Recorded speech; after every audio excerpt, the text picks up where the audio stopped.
Oke, assalamualaikum warahmatullahi wabarakatuh. Nama saya Lukman Hakim, saya mahasiswa BINUS Online Learning Magister atau S2. Pada kesempatan kali ini, saya akan mencoba membahas mengenai jawaban dari exam Business Intelligence and Analysis. Oke, uh, untuk yang pertama, permasalahan yang dihadapi ini adalah masalah mengenai churn ya. Sebuah perusahaan telekomunikasi yang mengalami churn dari pelanggannya, yaitu pelanggannya itu berhenti dari layanan telekomunikasi yang disediakan oleh perusahaan telekomunikasi tersebut. Churn biasanya digunakan untuk mendeskripsikan kecenderungan pelanggan yang berhenti berbisnis dengan suatu perusahaan dalam waktu atau kontrak tertentu.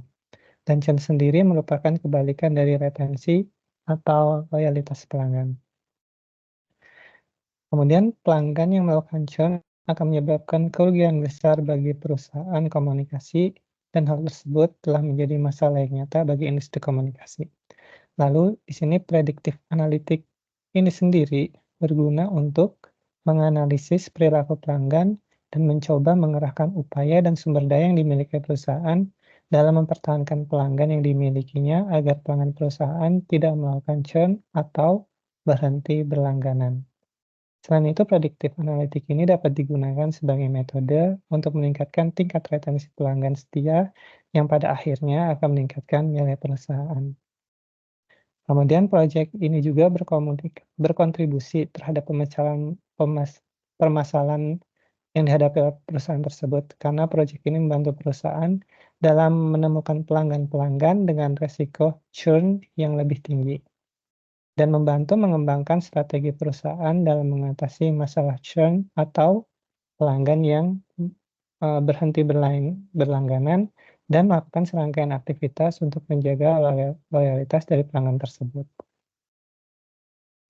Kemudian pendekatan machine learning yang saya gunakan di dalam tugas kali ini adalah ada tiga jenis machine learning yang digunakan. Yang pertama adalah logistic regression, yang kedua adalah random forest, kemudian yang ketiga adalah support vector machine. Logistic regression sendiri dipakai karena logistic regression ini memperkirakan kemungkinan dalam memilih atau tidak memilih, atau outputnya itu adalah 0 dan 1. Logistic regression ini baik digunakan jika variabel target bersifat binary. Seperti yang kita tahu, masalah utama perusahaan adalah pelanggan yang mengalami churn atau pelanggan yang berhenti berlangganan. Dan dianggap ketika pelanggan churn atau berhenti berlangganan nilainya adalah 1, dan pelanggan yang tidak berhenti berlangganan adalah nilainya 0. Sehingga logistic regression ini layak dipilih untuk menyelesaikan permasalahan dari churn perusahaan telekomunikasi. Kemudian metode yang kedua adalah modeling dari random forest. Random forest ini dipilih karena random forest ini sangat cocok untuk kumpulan data menengah hingga besar. Selain itu, random forest juga memiliki performa yang lebih baik, dapat bertahan dari overfitting. Random forest sendiri efektif dalam menghadapi data dengan banyak fitur atau atribut, dan memiliki kemampuan untuk mengatur pentingnya setiap fitur dalam prediksi, dan meningkatkan akurasi terutama pada dataset yang kompleks dan memiliki dimensi yang tinggi. Dan random forest sendiri menurut saya layak dipilih karena random forest ini bisa mengukur pentingnya setiap fitur dalam melakukan prediksi untuk mengatasi permasalahan churn. Kemudian algoritma machine learning yang ketiga adalah support vector machine atau SVM. SVM ini keunggulannya adalah SVM berasal dari kemampuannya yang mempelajari pola klasifikasi data dengan akurasi dan reproduktivitas yang seimbang. Seperti yang kita tahu, masalah dari yang dihadapi oleh perusahaan adalah masalah pelanggan yang berhenti berlangganan, sehingga kita bisa mengklasifikasikan menjadi 2, yaitu pelanggan yang berhenti berlangganan dan pelanggan yang tidak berhenti berlangganan. Dan SVM sendiri layak untuk mengatasi permasalahan yang sedang dihadapi oleh perusahaan. Kemudian selanjutnya kita akan masuk ke dalam, di Python. Di sini saya mencoba menyelesaikan permasalahan churn dari pelanggan itu menggunakan Python. Yang pertama, dalam dalam memecahkan permasalahan ini adalah kita akan mengimport NumPy. Kemudian kita akan melakukan import pandas, kita akan mengimport seaborn yang digunakan untuk membuat plotnya, kemudian kita akan mengimport matplotlib.ticker, kemudian kita akan mengimport matplotlib.py.pyplot. Kemudian kita akan melakukan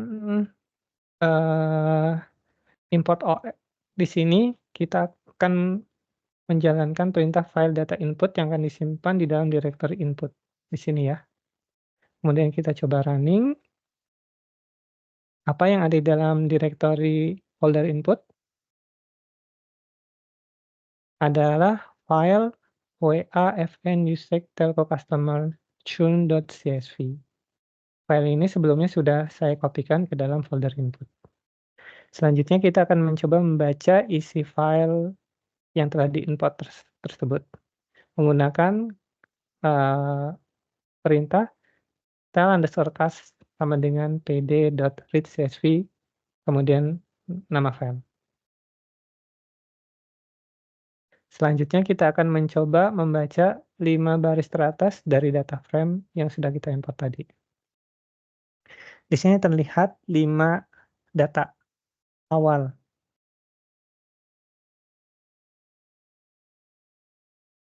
Selanjutnya kita akan mengecek mengenai column value-nya. Nah, di sini kita bisa melihat kolomnya itu ada customer ID, ada gender, ada senior citizen, ada partner, dependent, tenure, phone service, dan yang lainnya. Kemudian kita akan mencoba memeriksa tipe data dari semua kolom-kolom tadi.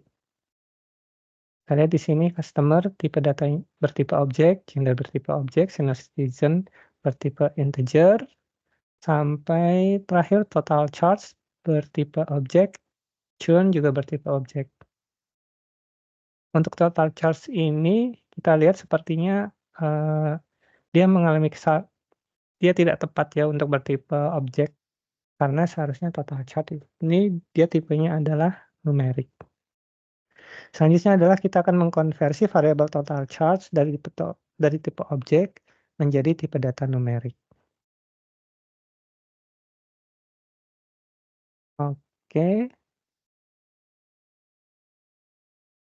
Di sini juga kita lihat nih di dalam total cast ini ada 11 total charge yang tipe datanya adalah nol. Selanjutnya kita akan menghapus dari missing value yang tadi dengan perintah talcast.dropNA in place sama dengan true, kemudian kita akan menghapus kolom customer ID karena kolom customer ID itu tidak akan kita gunakan. Selanjutnya kita akan mengkonversi variabel prediktor ke dalam variabel binary numerik. Setelah itu kita akan mengkonversi seluruh variabel kategorikal ke dalam variabel dummy. Lalu kita akan mencetak dengan komen dfdummies.head. Kita running. Oke, di sini kita sudah melihat 5 row awal. Di sini terlihat sudah tidak ada tadi yang dihapus yaitu customer ID ya. Nih telcast di yang pertama itu menghapus kolom customer ID. Selanjutnya kita akan mencoba melihat korelasi hubungan antara variabel churn dengan variabel-variabel lainnya. Nah, di sini terlihat bahwa Variabel churn ini berkorelasi positif dengan variabel kontrak month to month, online security, technical support, internet service fiber optik, dan berkorelasi negatif dengan tenure, kontrak 2 years, dan online backup no internet service. Selanjutnya kita akan melakukan, exploratory data analysis. Kita akan melihat mengenai, distribusi gender dari pelanggan perusahaan telekomunikasi ini.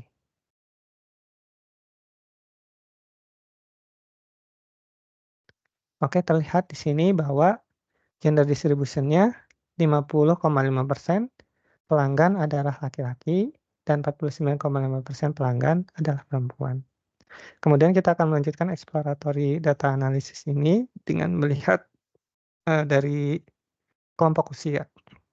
Pada data frame sendiri, dia adalah senior citizen kolomnya, yang berarti bahwa ketika dia bernilai 1 adalah pelanggan tersebut masuk dalam kelompok pelanggan dengan usia lanjut.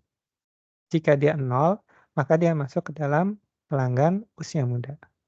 Coba kita running.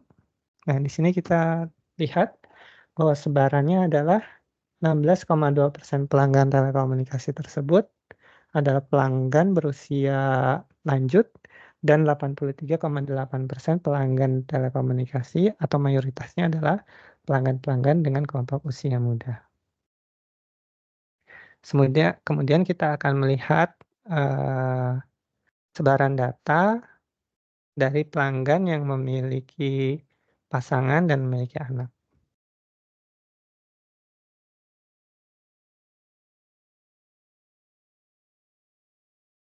Di sini kita lihat grafiknya seperti ini, persentase customer dengan dependen dan partner.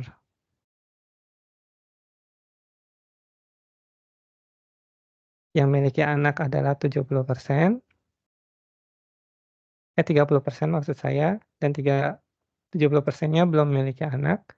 Kemudian 52% pelanggan tersebut belum memiliki pasangan dan 48% pelanggan telekomunikasi tersebut sudah memiliki pasangan.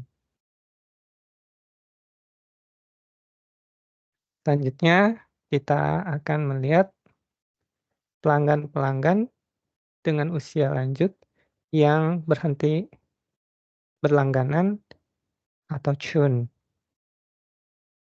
Nah, di sini kita lihat senior citizen ini 1 ya, dan untuk pelanggan usia muda ini adalah yang 0. Kita lihat 76% pelanggan berusia muda mereka tetap loyal, sedangkan 24% pelanggan usia muda mereka berhenti berlangganan. Kemudian 58% dari pelanggan usia lanjut mereka tetap setia menggunakan layanan dari perusahaan telekomunikasi dan 42% mereka melakukan churn atau berhenti berlangganan. Selanjutnya kita akan lihat mengenai jumlah customer dengan jangka waktu dengan lama dengan loyalitasnya atau tenure.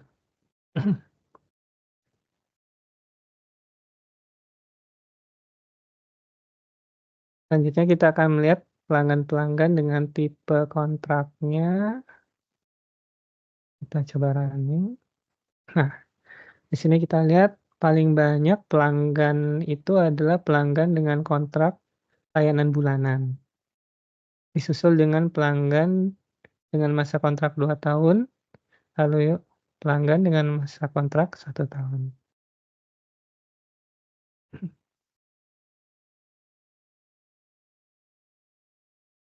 Selanjutnya kita akan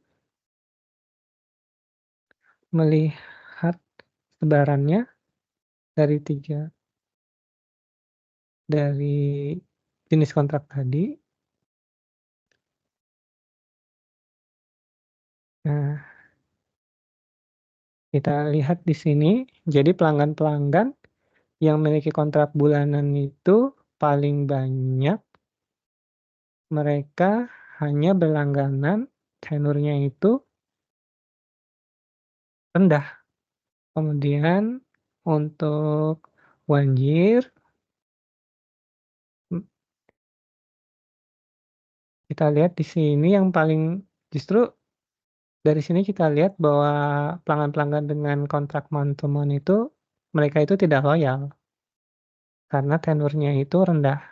Sedangkan 1 year kontrak, mereka itu bisa terbilang loyal. Kita lihat di sini karena tenurnya tenurnya itu tinggi atau masa langganannya itu tinggi, lebih banyak, itu tinggi.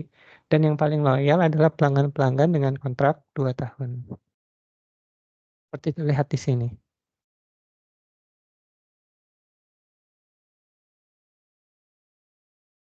Selanjutnya kita akan melihat sebaran dari,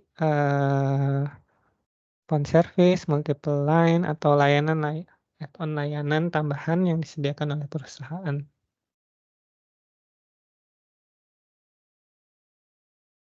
Nah, kita lihat di sini, kita ambil contoh sebagai phone service, jasa add-on yang disediakan oleh perusahaan. Sini kita lihat banyak pelanggan yang menggunakan jasa phone service.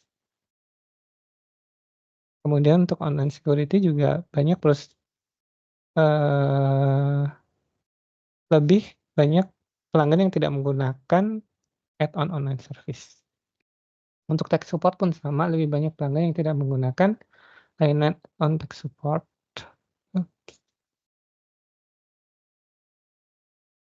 Selanjutnya kita akan melihat, eee, hubungan antara monthly charge dan total charge.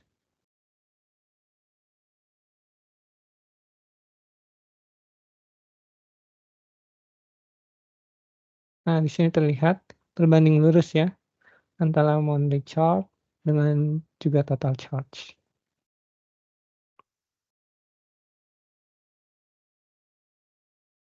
Selanjutnya kita akan melihat churn rate dari customer. Kita lihat betulnya churn rate dari customer itu 73,4% pelanggan itu mereka tidak mereka tidak berhenti berlangganan.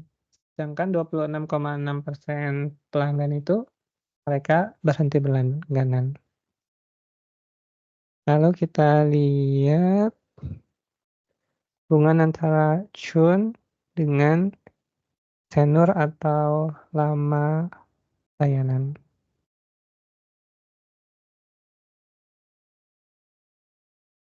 Selanjutnya kita akan melihat, churn berdasarkan kontrak type yang tadi ada 3, month to month, 1 year, dan 2 year.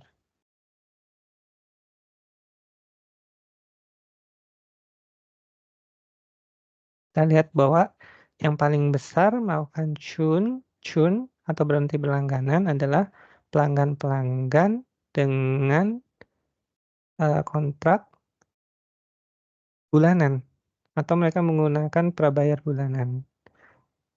Sedangkan yang paling setia adalah pelanggan-pelanggan dengan kontrak 2 tahunan. Selanjutnya kita akan melihat churn dari kelompok usia.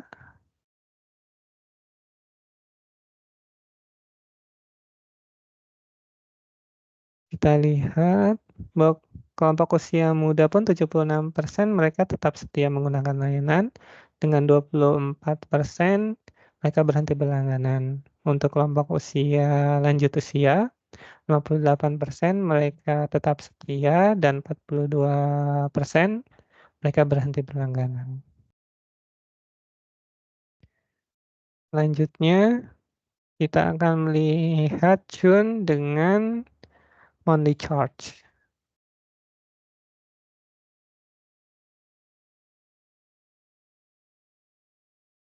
Kita lihat di sini,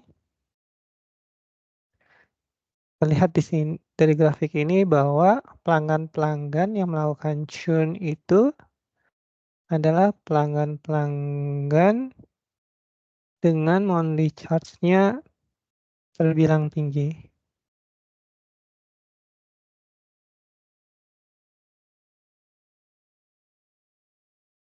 Kita lihat di sini nih, churn. Nah, ini monthly charge-nya dia tinggi, sehingga pelanggan-pelanggan itu berhenti berlangganan. Selanjutnya, kita akan lihat dari total charge. Kalau tadi dari monthly charge, sekarang dari total charge. Kalau dari total charge, kita lihat justru banyak yang berhenti berlangganan itu ketika total charge-nya rendah. Kita lihat di sini total charge-nya rendah, churn-nya tinggi. Ketika total charge-nya besar, mereka justru lebih setia, lebih loyal. Selanjutnya, kita akan melihat di sini tenur ya. Kita akan lihat hubungan churn dengan lama langganan. Nah, kita lihat di sini pelanggan yang churn itu biasanya mereka cuma berlangganannya ketika masih kecil, masih sebentar lah. Ketika mereka sebentar berlangganan, mereka banyak memutuskan untuk berhenti berlangganan atau mengalihkan langganannya ke perusahaan telekomunikasi lain.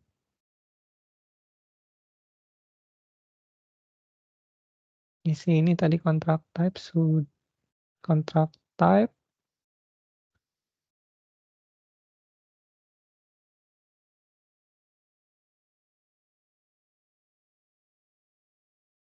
mana? Ah, ini dia. Kontrak type terlihat bahwa paling besar pelanggan yang churn itu dengan kontrak type month to month.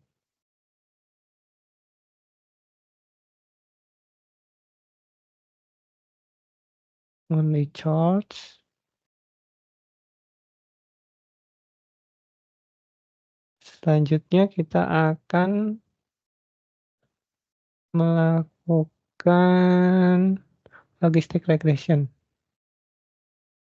Nah, sekarang kita akan masuk ke pemodelan logistic regression.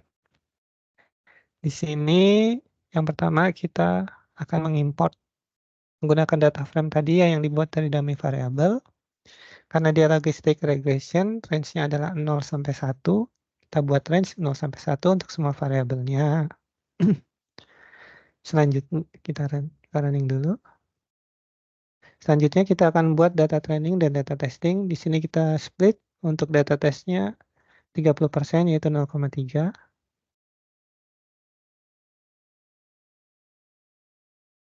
Oke. Selanjutnya kita akan menjalankan logistic regression-nya. Model logistic regression.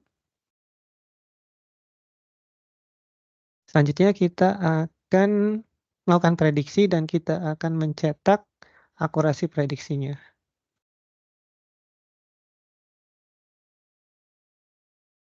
Di sini terlihat bahwa akurasi prediksinya adalah 0,8075 atau jika dalam persentase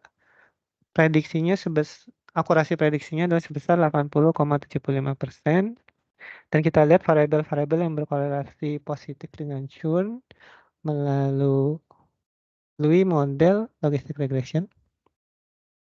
Nah, di sini kita lihat bahwa yang berkorelasi positif dengan churn adalah yang pertama dia adalah total charge jika menggunakan logistic regression, yang kedua kontrak month to month, dan yang ketiga adalah layanan internet service fiber optic. Dan kita akan lihat variabel-variabel yang berkorelasi negatif. Ternyata yang paling besar korelasi negatifnya adalah tenure pada logistic regression. Dan selanjutnya kita akan melihat conversion matrix-nya.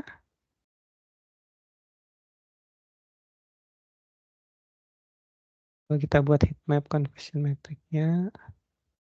Nah, conversion metric sendiri ini kita gunakan untuk melakukan validasi model ya. Karena tadi ada 3 model, nah nanti hasil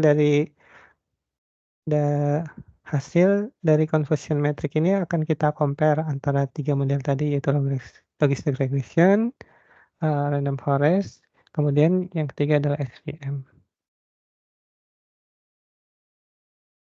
Selanjutnya kita akan melakukan pemodelan yang kedua, yaitu random forest. Pada random forest sendiri, data testingnya kita menggunakan sebesar 20%. Kita lihat data testingnya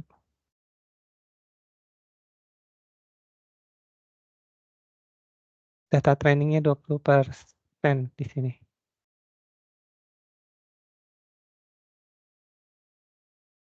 Kita tes, kita jalankan. Oke. Dan ketika kita print prediksinya untuk random forest, dia berada di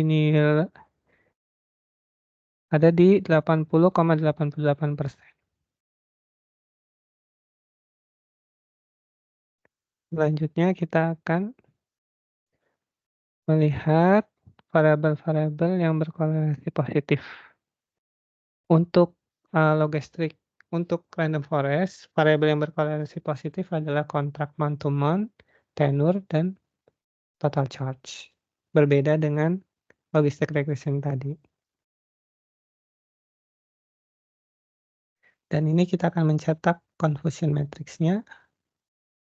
Confusion matrix sendiri nanti akan kita gunakan untuk membandingkan model-model yang sudah kita gunakan tadi. Selanjutnya kita akan melakukan pemodelan menggunakan SVM.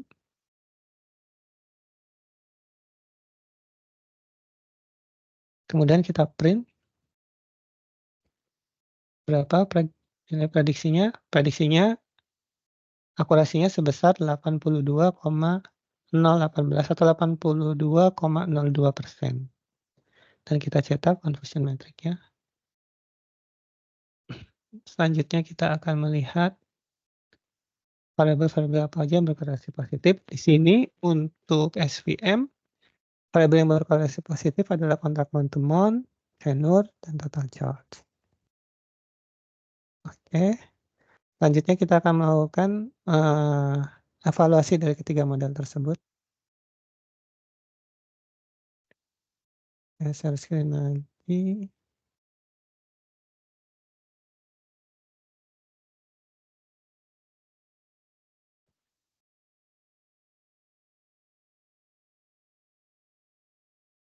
Di sini saya sudah membuat tabel perhitungannya untuk confusion metric dan logistic regression.